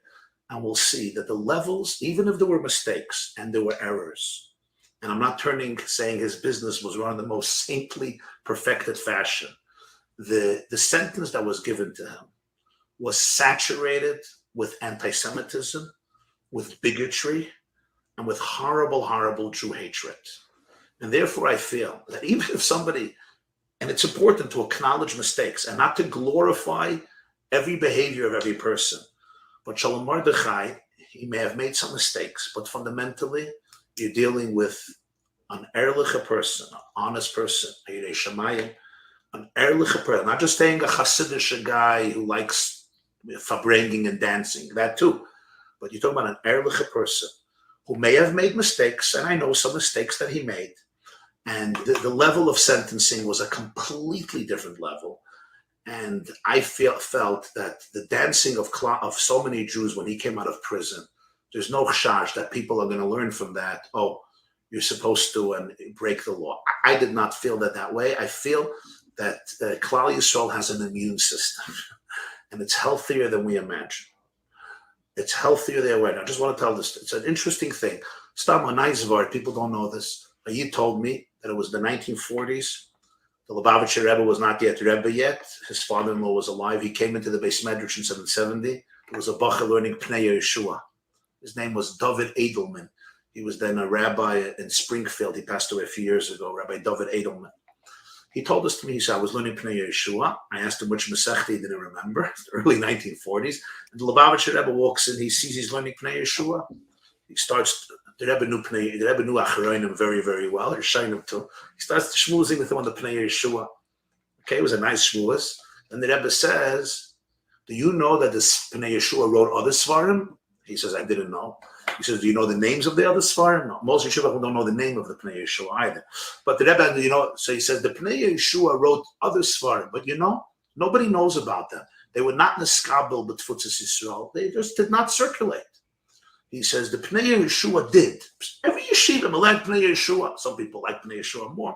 You know, Pnei Yeshua is a certain type of mefarish. Some people love it, and some people find it very difficult. But you know, Pnei Yeshua is the Pnei Yeshua. Right? You can't ignore the Pnei Yeshua. The Rebbe says the Pnei Yeshua became entrenched by Allah Yidden. He says, why this Sefer, not other Svarim? So Rabbi Edelman told me, he said, the Lubavitcher Rebbe told him, he said, just like individual Jews have Ruach HaKodesh, some Jews, he says, Klal Yisrael, in Yiddish, he told me the words, Klal Yisrael hat kollektive Ruach HaKodesh. Klal Yisrael has collective Ruach HaKodesh. We have an immune system. And I feel that moment was a moment of collective Ruach HaKodesh, that they felt it was something of a miracle that happened Zois Chanukah when he came out, that was a display of genuine emunah and betachin and a victory against anti-Semitism. I'll just mention that there were 5 former DAs, and there was Alan Dershowitz, who's not suspected in being an ultra-Orthodox Chabad, Satmar, or Lakewood Jew, or even a modern Orthodox Yeshiva University graduate. Alan Dershowitz is Alan Dershowitz, right? And he too felt and wrote, together with 5 former DAs, that this was really a crime that was done to him. So I just think if we really want to be nuanced, We should be done everybody lekavskos, but especially in this case, we should study the case much more, and you'll see that I want to thank you for being honest on both of those questions. I know they're not easy topics, and I'm sorry for whatever pain certainly the first one, the criticism that you took caused, and even in the second one, I don't want to harp on it. It comes with. No, I understand, but I'm fully makabel your explanation, and I never doubted the fact that the sentencing was exaggerated because of anti-Semitism, or the tzidkus of Rabashkin in terms of the emunah he displayed. I guess my only concern, or what I personally felt might be missing, and there's still an opportunity for, as we see a segment of the Torah community who are not honest in their business practices, and headlines of them getting indicted, arrested, going to jail, who better has a platform for 99% of their speech to be Aleph Beis Gimel, Emunah B'tachon Geula, and 1%. And by the way, fellow Jews, let me tell you, it's important we're honest, integrity, this is who we are, this is what we're made of, this is what the world is watching. And I didn't see it. Maybe I didn't read everything, listen to everything. I didn't see it 1%. I didn't see a 0.01%. And I think that our children are watching, many are watching, and there's no one who could make the argument more compelling to say I was mistreated, I'm mostly Erlich, this is, and doesn't even have to address it personally, but we and he could really, I think, inspire people to use that experience. That's only the reason that I asked that. Fair. Listen, it's extremely important to teach all of our children, everyone, in all of our yeshivas, in all of our communities, about the utmost necessity to be able to behave in the most ethical way, between ourselves and between us and the wider world. And as the Rambam famously says in Hilchos Deis, it's one of the greatest forms of Kiddush Hashem, when the Rambam describes over there the Jew who's Masaya Matane Be'emunah Benachasim Habriyas. It literally creates, you become a beacon of light and inspiration for so many non-Jews. It changes the world. When Jews become a light unto the nations, bein Adam l'makba and Adam l'chaveda, it literally changes the world, and that's our role in the world. I think we have to, there is a little challenge also. We have to remember, I'm saying this completely in an isolated, from an isolated perspective, not connected to our previous conversation, that, I asked a person once, I said, he was telling me a cute word, V'im shlosh eila lo yasala v'yotza chinam ein kasef. So in shlosh means in Yiddish you say drai. So we who come from the Russian, Litvish and Yiddish, you say drai. And a drei cup is a swindler, they say drei. But by others, some Polish and Hungarians, they say for everything drai. So he says, V'im shlosh eila lo yasala. If you don't drai, yotza chinam ein kasef. You lose all the money.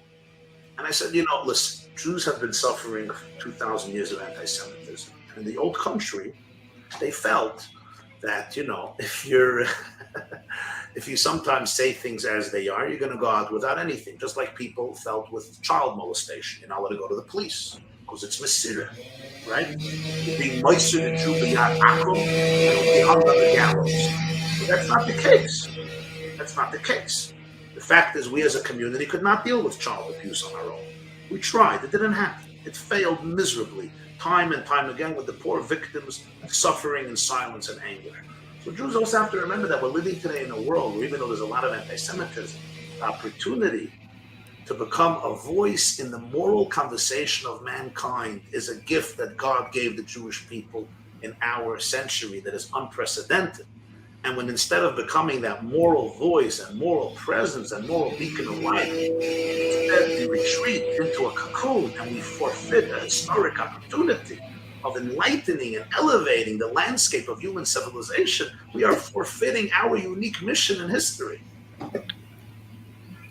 Yep, exactly. This is very important for Jews to understand. So it's not just about a question of how I run my business. How I run my business and how people see it, and how I relate to people in the subway and on the bus stops and in the street and in the supermarket, the way I hold the door for another person or don't. It literally has an impact beyond anybody's imagination.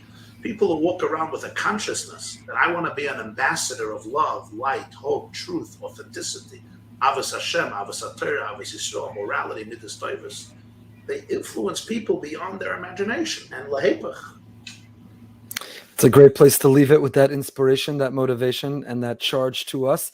You've been very generous with your time, and we want to thank you. Thank you for joining us in Behind the Bima. Thank you for letting us be inspired and even be a little uncomfortable and to share your wisdom with us. Hashem should give you strength, a continued refuah shlema. We hear that cough. You should feel much better so that you can proclaim the sophisticated messages of Torah loud and clear in a way that mamash penetrates right to the neshama. Thank you, Rabbi, for all that you do. Thank you, B'toich Klal Yisrael. Can I end off with a little story? Please. Of course. For me, this was very moving. You know, a few months ago, the Jewish world lost Dr. Twersky. Reb Shia, he was known as Avram Yeshua Asher Reb Shia Twersky, or in the secular world known as Dr. Abraham Twersky, who was a psychiatrist, a Hasidic rabbi, and one of the innovators in the field of recovery of addiction, created a recovery center in Pittsburgh in the early 1960s. So this is just, it was so moving because it teaches you the zeitgeist. I don't know, do we still use that word? Sure. The zeitgeist of our times. He had a priest who was in his recovery center. And he recovered, but he went back to his church, and Easter was coming. And there's a big tradition by Easter, you drink wine, but he's an alcoholic in recovery. Dr. Twersky said, no wine, no wine. You have a disease. If you drink wine, you're going to go back into addiction. Grape juice. He said, we don't drink grape juice on Easter. He said, you drink grape juice on it. Well, he has to bring it to his superiors. Dr. Twersky described it. It went to the bishops. It went to the cardinals. It went to the Vatican. They called Dr. Twersky. What's the source? Dr. Twersky realized, he says, you got the idea from us. We drink 4 cups of wine on Pesach. Okay? Those who can't drink wine, alcoholics or people who can't drink wine, not everybody agrees, but there's many rabbinic dispensations they can drink grape juice. Who? Rabbi Moshe Feinstein didn't approve of grape juice. He said the Chazonish, the Brisker of, and the Chabiner of. They are mate grape juice, b'shas chag. And you know what? The Vatican accepted it. At Easter, you can drink grape juice and not wine, based on the Brisker of, Chabiner of, and the Chazonish. And I thought to myself, Ribono shel olam, look at this. The Taz, Reb David Segel, writing in the 17th century in the Shulchan Aruch, says you should use red wine for Pesach, based on a Gemara in Pesachim. What does the Taz say? Not in our times. No red wine. Please, nothing red. The Balatanya, Shulchan Aruch Harav, 18th century. In our days, no red wine because the blood libels. The Jews, remember, are using Christian blood for Pesach. No red wine, white wine. That's the 6th, the 17th, and 18th century commentators of the Shulchan Aruch and the Shulchan Aruch Harav. The 20th and 21st century, a Hasidic psychiatrist, Rabbi Efrem Goldberg, is quoted by the bishop and the cardinal and the Vatican for a heter that a priest who's an alcoholic could use grape juice based on the Chazonish, the Brisker of, and the Chabiner of. Look where history, the arrow of history is facing.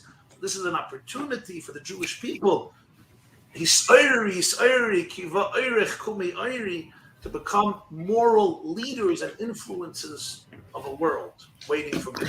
Thank you. This was only the beginning of a conversation. We can't wait to continue it, Rabbi YY. So thank you again so very much. Have a wonderful day. It's been an honor. Rabbi Moskowitz, Rabbi Goldberg, thank you. And Hatzlacha. And Yarich Tarichu Yomim al Mamlachtechem. Thank you.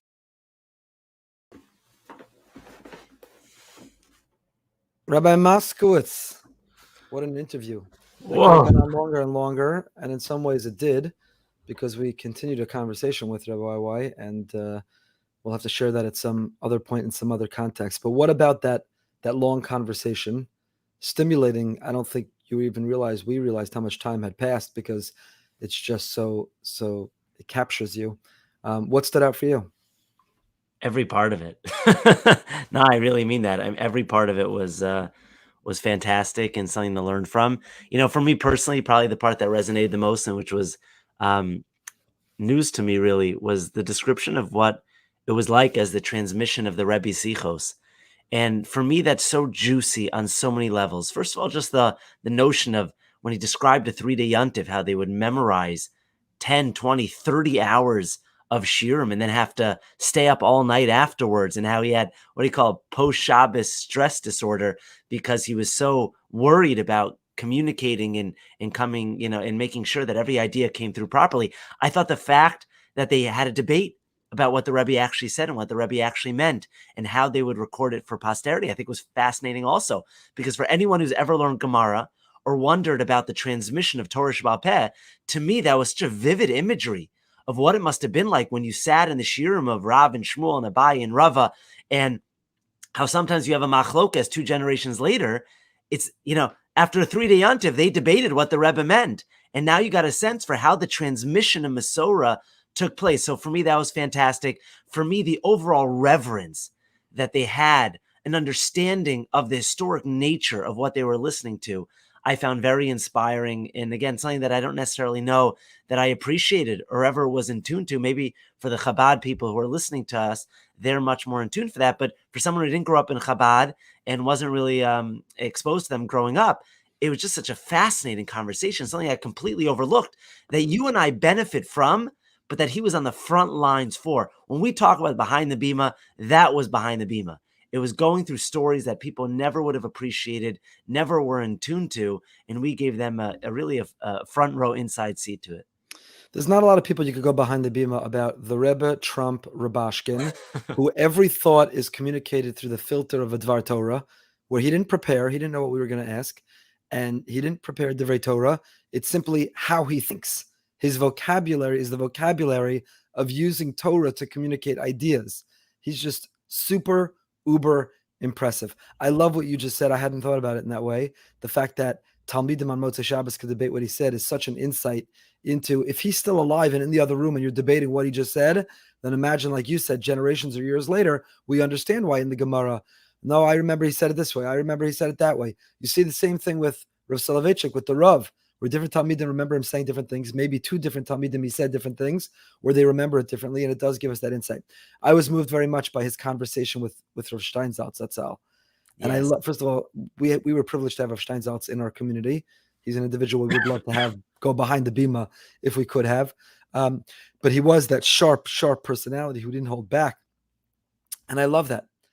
You and I feel that sometimes also, where there are certain Divrei Torah that we have, or certain canned speeches, or certain, we take that vort to that story, to that quote, to that research, you press play, and you're capable even of thinking about something else while you're speaking, right? I press play. I'm right now with a lot of animation, sharing this idea while my mind is, what else did I have to do today? And I got to do it, because that's an enormous risk that you become a cheap imitation of yourself, that you essentially become a fraud. Are you really still learning? Are you really still growing? What an incredible insight of Rav Steinsaltz. Then not only did he give it to Rav YY, but through Rav YY, he's now shared that with all of us as well. I will say there's a flip side to that, because you definitely have your taglines. And I know people poke fun of you, become the best version of yourself, certain taglines that you've said over and over again. But to me, that's a beautiful thing. In other words, our community knows that Goldberg's always going to hammer us over the head with become the best version of ourselves. And so you find different vortlach to say it in and different ways to say it. But oftentimes you'll come back to the idea. And the beauty of that is it really drives home a point. And again, you find different avenues to communicate it, but it makes it very clear that this is what we stand for. We're always looking to be the best version of ourselves. It means you don't have to conform to other people. It means there's no one cookie cutter option. In other words, there are many nuances within that statement, but you'll hammer us over the head with that over and over and over again. I'll tell you an interesting theme that's emerged between last week and this week, Professor Ruth Wise and now Rav YY Jacobson. You asked a similar question to both, which is a great question. We should one day compose a list of questions like Tim Ferriss, who asks the titans of industry all the same questions. But you asked them both about the soundbite in our generation, and does that cheapen or distort or distill the message? And they both unapologetically said the same thing. They said, when you have something to say, you have something you want to develop, you have a sophisticated message to share, you do not have to give in to this generation's intolerance for anything more than a soundbite. So yes, you could also condense it and reduce it. You could also publish it and share it in a soundbite size, but he's unapologetic. First of all, if you look at what time it is and the length of this, then you know that he and we are unapologetic for how long it takes to develop ideas. But she also, they're coming from very different places and different worlds and different arenas in which they communicate, but both are unapologetic, and they're not trying to conform to the collective ADD of our generation. And they are also encouraging us to have confidence in people, that even with ADD, whether diagnosed or not, all of us to a degree have a collective version of it. That's not to at all diminish a diagnosed version of it, but they're not apologetic and they're not conforming, and they have enough confidence and belief that if we're stimulating enough and if we involve enough and if it resonates enough, then people will listen. And just to be clear, I'm not knocking the 1 minute clips, and some will take part of your Parsha class and send it out. What do you mean? I think that's Nachi got a beautiful. shout out tonight. What was that? Nachi got a shout out. Nachi got a shout out tonight. No, and I think that's great, and I think it's wonderful. For me, the question really generates more from a social media perspective, where you're on social media or you'll read a news article and you'll judge the entire subject matter by the headline, and you'll fail to appreciate, because you and I both know this in our line of work very well. There is so much complexity and nuance to so many different issues. We were just debating one today, which I don't want to get back into, but we were talking about an issue today. And the more we talked about it and really had a chavrusa in the issue, we realized there were many different angles. And once you thought about it a little more, you appreciated just how complex and colorful the topic was. So to me, that's really where the conversation generated more from, where I think we succumb to a headline, or to, we're scrolling through social media and we see something and we judge a situation or a person or a scenario based on that. And I think both what Rabbi YY and what Professor Wise really sensitized us to is that there is complexity, and you have to build and you have to showcase the different sides, because that's how a thoughtful person approaches the world, not recognizing issues as binary, but recognizing them as complex. And therefore, because they're complex, to show the respect to that issue, you're going to think it through properly. And even if that takes time and it doesn't fit into what people can consume. I had a conversation with a high profile person recently who was also challenging me about publishing a book. And this person has put out several books, but also more regularly puts out content in other forms, very popular podcast and writes articles. And I asked him, why do you put out books? His most popular book sold 400,000 copies, and he's listened to daily by millions, let's just say. So what are you putting energy and time into a book? No, we're not sharing. Maybe he'll come back as a guest, a second time guest on the show. But he answered, it was very interesting. He said, because that's all really for a popular audience. That's all in bite size. But if you want to prove your credentials, even to the people who won't read it, but you want to be able to develop a thought and footnote a thought and research a thought, and you want a thought to be much more comprehensively presented, then you need a book. And if far fewer people read it, but they'll all know about it, it kind of gives you the credentials and credibility to then, when you're offering things in a more bite-size, delivered to a popular audience type of way. So it is something to think about. You've asked both of our guests. Who did that brilliantly, and we just commemorated his first yahrzeit this week, is Rabbi Sachs, right? We all read Rabbi Sachs's Parsha tidbits, his short Parsha insights, which inspired us and filled our Shabbos tables for years. Most people read it while we were giving the drasha, the printout in shul. Thank you. Exactly, but if you think about it, what defined him was the books that he wrote and the ideas that he developed, the themes that he was able to develop. So I agree 100% with that. Yeah, that would be an interesting analysis. What percentage of people who read the weekly printout of Rav Sachs have read any book of Rav Sachs from cover to cover? Science and Religion one, some of the other more difficult ones that have come out recently. It's an interesting question. So, but that is, people should know that. Let's just go behind the scenes for a moment, behind the Bima with us, and we'll end because we're coming close to the Rebbitzin episode. I know. Starting to get the text. And Rabbi Moskowitz, should we challenge how late and how long you can go? How much have you I had got all far? night. I'm ready to go. How much have you had from this? My water's done, though. That's the problem. Okay, so we don't have that much longer to go. So, but that is an interesting question for rabbis, where you could put your energy into writing articles that go on the internet that are there forever and that people will Google or stumble on or trip upon, or a book that maybe you're going to give out. Maybe it'll collect dust on a bookshelf that maybe nobody will ever read. The famous Kutzker who didn't write a book because he didn't want it to end up in a puddle of drool on the floor. But it is an interesting question that when you have a certain amount of time to be able to put out content, and it takes creative energy, so where should you direct it?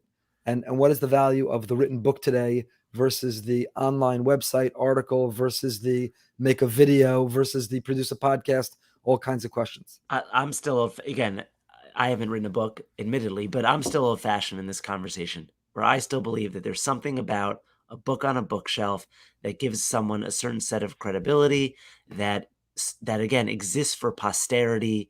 I think your children are going to have it on their bookshelves. Your grandchildren are going to have it on your bookshelves.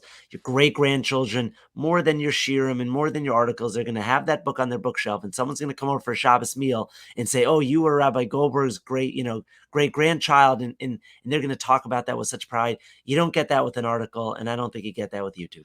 And is it a legit book? Let me ask you this. Let's say, we don't talk about others because I don't want to criticize others. Some have done it brilliantly and beautifully and deserve to do it. I'll phrase it like this. Not is it a legit book, but should it be one's first book? We could go into the file cabinet. One is, let's say, into a couple decades of giving drushas. Take out the top 2 drusha on each parsha, put it into a book. Someone's got an amazing book on the parsha. Legit way to put out first book, or that's a book down the line? No, that's one way. No, that's definitely one way, and I respect that, rabbis who put out books. And I'll tell I'm you, not talking about rabbis. Talk to me. I'll tell you, did it brilliantly. Is Rabbi Golden. Rabbi Golden's book on the Parsha, Unlocking the Torah, is clearly his Parsha Shirim throughout his rabbinate, and he and his son worked very hard to construct it in a way that is so reader friendly and so compatible. It's different. Rabbi Gold, it's not his drushas. I mean, he didn't take drushas and just clean up the grammar and put them together in a book. His shiurim on Parsha are Parshanut. I mean, it's a study of Tanakh. Right. So I differentiate. And I think if you took your articles that have already been published and simply collect them into a book, that I'm not into. If you take drushas that you've given, you organize them systematically, you maybe edit them to fit better into book, I'm okay with that. But I know, and I know where you want me to go with this because I know you well, you want to write a book. And I'm telling you, the world needs your book, and you got to make it happen. And the same way you pushed me to start writing, I'm pushing you. I'm calling you out. It's 10:45 p.m. Wednesday night, October 27th. You need a book. You need to write a book. And I'll speak very personally. And for me, it's very different. My father wrote a book with a colleague of his. Both of them passed away at very young ages. I know the impact that book has sitting on my shelf. Now, the book is totally outdated. It was a guide. It was a layman's guide to medical practices. You think before you had the internet, people didn't know. They didn't have the vocabulary when they went to a doctor for how to talk about their medical needs and to understand medical. So my father wrote like a layman's guide. It was published. You can find it on the internet. Very nice, right? It's totally outdated. Many would even say it's worthless to me right now. And yet I know the pride that I feel, that my children feel, what it contributes to my household, the identity that it gives me in terms of a certain academic rigor, in terms of an aspiration, ambitions. It communicates so much to me in a way that an article never can. I accept that. I first of all, I definitely do accept that challenge, and I think about it all the time. It's a matter of making the time, prioritizing it, and also not producing a book for the sake of writing a book. This is not false humility, and we don't need to flesh this out in front of whoever is still listening at 10:47 at night. This is a live show, by the way, for those who challenge us and think we pre-recorded. It is live. And I'll take a moment to express our gratitude to Hashem, the things that one should never take for granted, because when they stop is when you realize you shouldn't. Last week we had some technological issues and the show abruptly stopped, and it was complicated. And hopefully you listened on the audio version on whatever podcast player to the full interview with Professor Wise. So I'm grateful to Hashem that at least so far we're good tonight. Rav YY interview was amazing. Our conversation. I got all night. I'm not going. At least Hashem still thinks it's worth the world hearing. So I want to make sure I'm not putting out a book for the sake of putting out a book. It's easier probably than any other time in history to write a book, right? To publish, to self-publish, to find a publisher. I'm not saying it's easy. It's easier than ever to put a book out. So I don't want to put a book out for the sake of a book. I don't want to be able to put it out so I could say I wrote a book. I want to put a book out if it's going to make a real contribution. If there's, whether it's collecting other people's ideas, but the newness of it, the innovation of it is the way that it's organized, or whether there are original ideas, creative ideas, inspiring ideas.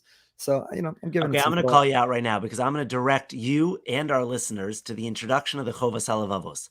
The introduction of the Chovas HaLevavos is beautiful, and it's haunting, because he says at the beginning, when I sat down to write this sefer, I thought to myself, who am I and what contribution can I make? And these are ideas that the world's already heard. What's the point of me writing it? And then he said to himself, he writes this explicitly. He says, and then I realized that that's my Yetzer Hara talking. I realized it's all the internal narratives, the false narratives that I've generated for myself. And he says, once I realized that it was just the Yetzer Hara trying to prevent me from contributing to the world, he says, I pushed through and I went for it. And what would the world be without the Chovos HaLevavos? Had the Chovos HaLevavos believed that internal narrative saying, I don't know, maybe the world, it's not worth it. No, it's not. Listen, It's not false humility that who am I and what am I? Because if that were the case, you'd never give a shiur, you'd never give a drasha, we'd never start a podcast. Anyone who grabs a microphone, literally or metaphorically, believes that they have something that's worth saying. But the question is, something that's worth saying versus that's something that's worth writing and publishing? It's not false humility. Our fact checker once actually came to me, handed me a piece of paper. I said, "What is this?" He said, "It's the table of contents for your book." I said, "What are you talking about?" And he basically took the themes he thinks that I always come back to, combination of some Shabbos Shuvah drushes, Shabbos Hagadol drushes, themes organized into sections. And he said, here's the table of contents of your book. And, it still sits on my desk and I think about it and we'll get there one day. Please, God. How did we get to this? Oh, bite-sized topics versus developing thoughtful, creative, and so on. So, yeah. Well, I look forward to reading it. And I know that if our Rabbi Jacob J. Schachter were on the podcast right now, he would also clobber you over the head and tell you that it's time to write a book. Yeah, but he would also agree that only if there's a contribution to be made. And he would laugh at writing. He basically did in the most sensitive, kind way once basically said, oh, those cute articles that you write, they're cute, they're important, they're nice. I'm glad people like them. Write a scholarly article, write a book, challenge yourself. He wasn't saying it to criticize or to knock me. He was saying it to challenge me. He said, leave your comfort zone, write a scholarly article, research something, put out a thesis. And well, listen, we talk about having guests back. This would be a great conversation with Rabbi Judah Michel. Rabbi Judah Michel, who writes a weekly Torah article, who gives shiurim all around the world, has inspired lots of people, felt the need to write a book. He called it Baderech. It's a very beautiful book. All of our, for Yom Naraim, I think every drasha we gave, we looked out, we saw our Balabatim reading that book. So I'd be curious to see his perspective, to have that conversation of people who migrated over to a book. What precipitated that? What void were they feeling that they felt compelled to write a book with? His book, Rav David Weinberg's book, their Joey Rosenfeld's book, they're definitely contributing to a genre that doesn't exist. They're creating that genre. I think it's very, very important. Again, I'm glad we're having this in front of the world, this conversation. But we got to figure out. Maybe it's my own. Should we go really behind the Bima here? Maybe I should lie down on my new couch so that I can really go behind the Bima here. But maybe you don't want to do something because you're afraid. How will it be received? Are you really contributing? If there's a review, what would it say? So an article, no one really expects it to. So, there's a lot less. You're not as vulnerable putting out an article because someone liked it, didn't like it, writes a response, loves it. But it was an article. But a book, you put your kishkas into a little bit, you're making yourself vulnerable that it won't necessarily widely be received. And you got to overcome that and do it anyway. So, okay. For those who just caught that I muted, it's because security was banging on my window just now. Oh, they're just at my door. It is 10:51 at night, and security is warning me that they're locking me on the campus right now. Yeah, they were just at my door. We're on the opposite sides of the same building. We may build a studio one day and be able to broadcast behind the Bima and some of our other videos from a studio. If you'd like to sponsor that studio, please be in touch with us, which is the perfect segue for us to draw to a close. Let's thank the Hermans again, Karen and Simcha. Sim, thank you for making that interview possible, and thank you for sponsoring tonight. Deeply appreciated. A reminder for a special raffle for incredible swag. All you have to do is review. Don't think about it as reviewing us because we're humble. There's nobody in the whole world who's more humble than we are. But think about it as reviewing so more people hear of YY. YY is amazing. And I know, Rabbi Moskowitz, you agree with me. There were parts or all that conversation which are really, really worthwhile to listen to, as it is with our guests each and every week. When you review, it helps us get the word out more. Leave a review. It'll enable us to spread the message. You'll be entered into a raffle to win swag. Please let us know if you were the one who won last week so we could send you that swag. And until next time, when we welcome back, should we let him back in? Rabbi Brody? Yeah, maybe. I think we should have Simone back instead of him. Of the few hundred people listening, feel free to post in the comments. Do you miss Rabbi Brody or not? Let's put it to a vote of our audience. Do we let Rabbi Brody back in? Can we play a great practical joke? Because there's no way he's going to listen to this episode. No way. Should we have an email written that basically says, due to feedback, we've decided we're going to move on? It's been 2 times. It's past your bedtime, Rabbi Goldberg. We could have a really good time with this. In any case, until next time, our dear friends, stay happy, stay healthy.